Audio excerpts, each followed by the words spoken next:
Hello, kindred spirits. It's finally arrived. I am starting to decorate the Thanksgiving tree, but I'm not going to show you the finished tree in this particular video. But what I will be showing you is a door that I fixed that we found in the basement. And until today, I didn't realize I manifested the door. And I'm going to tell you and show you what I mean in a while. I'm also going to show you how I decorated the urns for fall out front. We're going to dry some oranges in the new oven and a dehydrator. I'm going to also start working on a garland using some dried pods and buds that I found out in the yard. And let me think, there's got to be something else. Well, I can't remember right now. I have to go up in the storage loft and find a few more things to decorate. I just pulled some things out of the car that I purchased at the store, but I think I'm going to find what I need in just a moment. I have a lot of bins up here because I set our holiday decor up by color. This happens to be the green bin, which is not what I'm looking for right now. Nope, don't need this bin. I think I see it. Some of my labels fell off during the move, but this one was tucked in the back, and this is just the one I've been looking for. It has some of my dried fruit in here that I want to use on the Thanksgiving tree and in some of the garlands. So I'm going to bring this whole bin downstairs with me and figure out what I need to use for the items that I'm doing the next couple of days. Just going to head into the side porch right now, which is very rustic looking right now, but it won't be probably by next year. And there's Willow looking at me from the kitchen. I'm in the porch now, and one reason I wanted to show you this angle, I put the Thanksgiving tree in the kitchen so that when we come in the house from either side, we'll get a glimpse of the tree from the porch. Now it's funny, I'm panning around here with the camera, and one thing I used to tell my clients is, take a photo of your room so that you're looking at it through somebody else's eyes, not yours. It really does look different on camera. This is the first time I'm noticing that there were actually shade brackets inside the windows, which I have looked at every day since we've been here in the house. So I was oblivious to it. I know I've seen them before, but once I saw them, they went out of my mind and they weren't a primary focus. Now, the door. Remember I told you that I manifested the door? We found a door frame in the basement, and then we also found this glass elsewhere in the basement, and I finally realized that they go together, but it needed a lot of work, and I'm going to show you in a moment what I had to do on it. But when I talk about manifesting, I have a book here in my office that on the front cover is a photo of a door that I photographed years ago that I was going to use in a winter issue of our magazine or in one of my future books. It's now the cover for a binder that I keep a lot of my journal notes in. I photographed it because I loved the storm door so much. I thought it gave it character, it was different, and it let a lot of light in. Now, in this photo of the door on the magazine cover, I had to edit out a lot of cars. Now, if I ever use my door, I don't have to edit any cars out. And the thing is I just realized that this photo matched our door today when I picked up the book for a little inspiration. Now, this part of the video that you're going to see here in the garage was filmed in August, and I just finished the door the other day.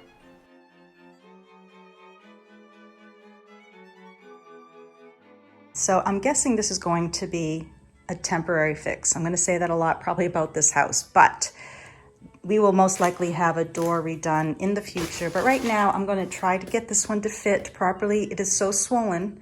It is not fitting in the doorway. And I'm looking here, the bottom itself was not painted.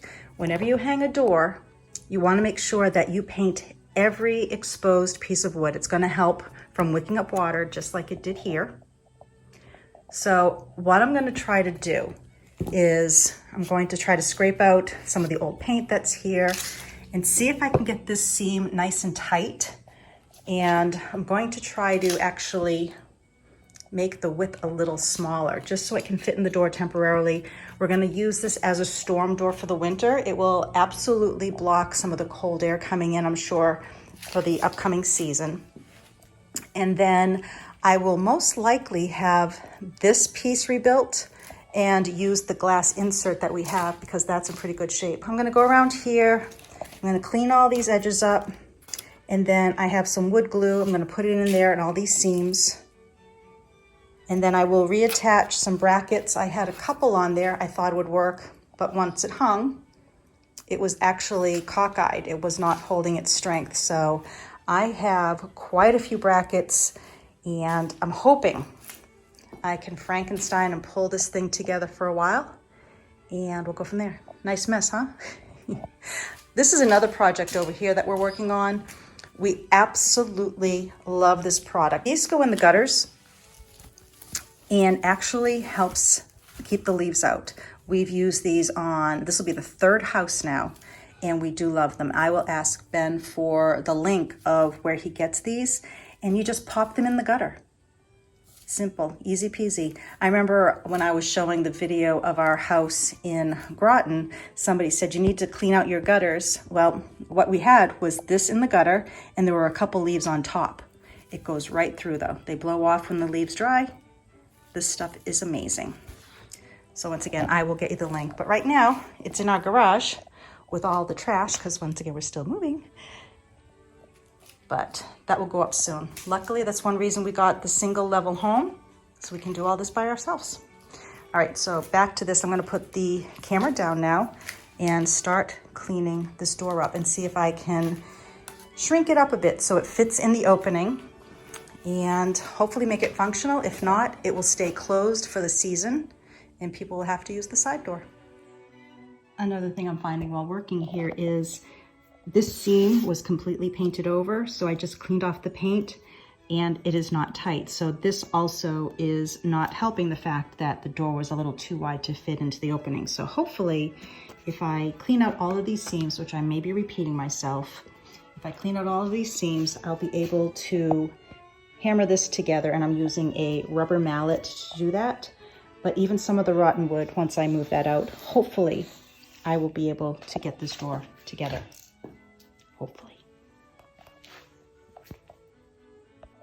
So what I just found here is inside, when I pulled this apart, the normally nice dry wooden dowel in here.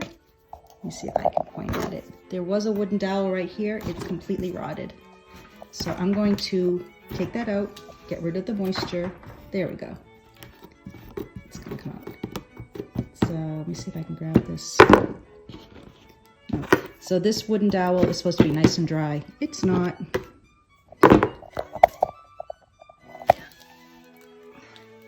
That was a wooden dowel. So I'm gonna keep this open, let it air out a bit. No wonder this was in the basement. It looks like they've had issues for quite a while, but I think I can fix it. I'm gonna try at least. The front door to our house finally fits once again. Now, it was in the garage for a while. Here it is November, and I did finally ask Ben to cut the bottom for us a little bit, just so that it would fit vertically, because it also didn't fit that way. And he was kind of leery. He didn't think it would work, but we popped it on and high-fived, and I was so happy and excited. Now, on the interior view, you'll notice there's a little bit of a light gap at top and bottom. Unfortunately, the door is also warped a little bit from being in the basement and the way it was. I'll be putting some foam insulation, the type they have that goes around the interior of a door, and we should be all set. But the warm sun that comes in is so nice and brightens up this tiny little hall beautifully. Now I still have a little cleanup to do on the windows. I have some paint to scrape and some previous dirt, but that's okay. I'll take care of that later. Just look at this view. This was worth the effort.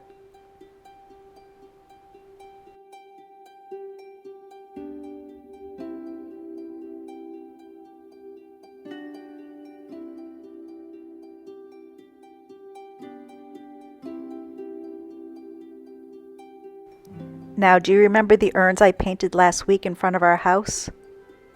Well, I've been antsy to put some greens in, but instead I went around the yard and I cut all different types of leaves. I have oak leaves, ash leaves, maple leaves. I even have some dogwood leaves in here. Now, in a few days, They're probably not going to have this color, but for now I get to enjoy them. And if there's still some foliage on the trees, I can change them out. Another benefit of my doing this now is I will pull them out and then I'll have some holes all ready to go for the evergreens. Now here's another quick craft project that I did using dried flower pods. Last week you may have seen when I went out and got the bee balm pods and I made the little acorns. I also collected irises. I have Rosa Sharon pods here. I also have some black-eyed Susan pods, and I spray painted them with copper and bronze, and some have a little glitter. And I'm going to tuck these into a garland that I have here in the dining room. Now I'll show you the finished garland in another video, but here it is before I tucked anything in. I still have a lot of fluffing to do. I have just a couple faux leaves and acorns in here, but I'm going to take these pods and the irises, once again Rose of Sharon, the black-eyed Susan, and then I also have some pheasant feathers that I'm going to stick in here. So let me show you what it looks like right now, and then once again in another video I'm going to finish this up and you'll get to see it done.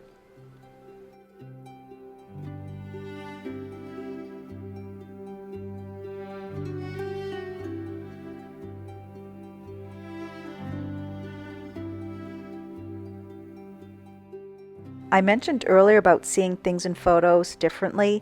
I'm looking at the faux leaves and I'm not quite sure if those are going to stay, but I want to make sure this is safe because we will be using this fireplace, and I like the faux garlands for things like that. And if I can remember, I got this garland at Hobby Lobby last year, just if you're wondering. Drying orange slices in an oven and a dehydrator. But first, to do that, I had to get a new oven. You see, our oven had a major issue. We knew it wasn't working right when we bought the house. I had it serviced, but we had an odd odor that was coming out of it, and the serviceman did find that a mouse was squirreling away dried dog food under the pan in the oven for maybe a year. There was a lot of dog food, so we cleaned it out and I thought I was all set. On another day, I put the oven on, preheated it, and smoke started to come out. And the kicker is, there was no smoke inside of the oven, so I knew I had an issue. I shut the oven off, and the smoke kept coming out for an hour. I had an extinguisher out and everything, but luckily it went out, whatever happened. And when that went out, so did the oven. Luckily, our local appliance store had an oven that would fit right in the place. It's a different brand, but I have 20 people coming for Thanksgiving. I was so pleased that I had something to put in this space. So now I have to clean this out. But let me show you what I had to do. Well, the new oven is in and it went maybe smoother than I was thinking. So luckily I had to run to the store to get something at the electrical department for the installer.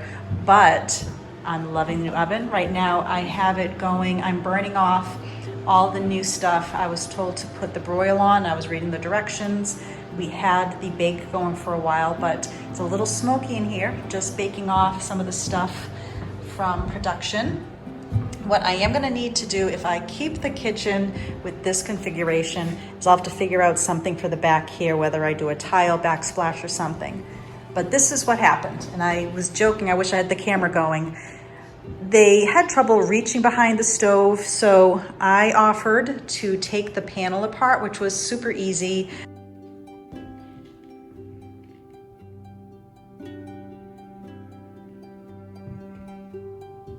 They actually couldn't believe that I was willing to do that, but I wanted the job to go easier, and this way now I'm actually seeing some of the construction in the back of how big a beam is compared to the size of the beam there.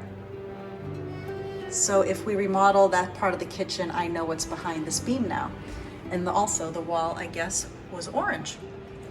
So I'm gonna put this paneling back together now, and I'm gonna slice some oranges for the Thanksgiving tree and give this oven its first official project. One thing I'm going to have to get used to is an ongoing cooling fan whenever this oven is turned on.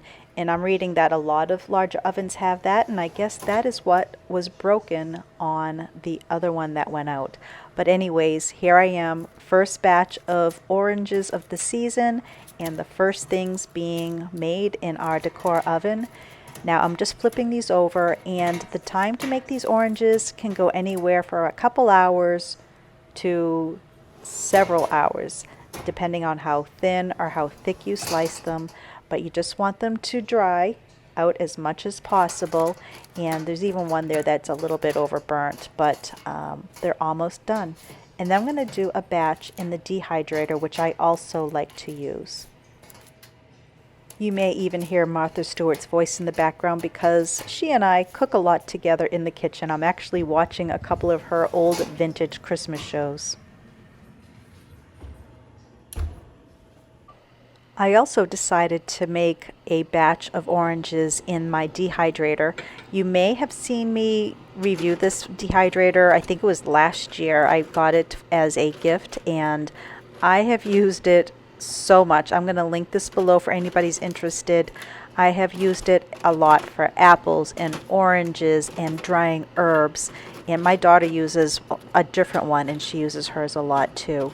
One thing I do like about the dehydrator is the fruit seems to come out a little brighter, and when it comes to the oven it has a little bit deeper color. I leave this going overnight where I would not leave my oven going overnight. But here they are. The oranges are all dried. I do have the oven oranges and the dehydrator oranges mixed together here. And I'm not sure if you can see some of the rinds on the other oranges are a little darker. Well, that's it for this week. And I figured, why not end this episode with cows? Why not? I'd like to introduce you to my cow neighbors. I don't know their names though.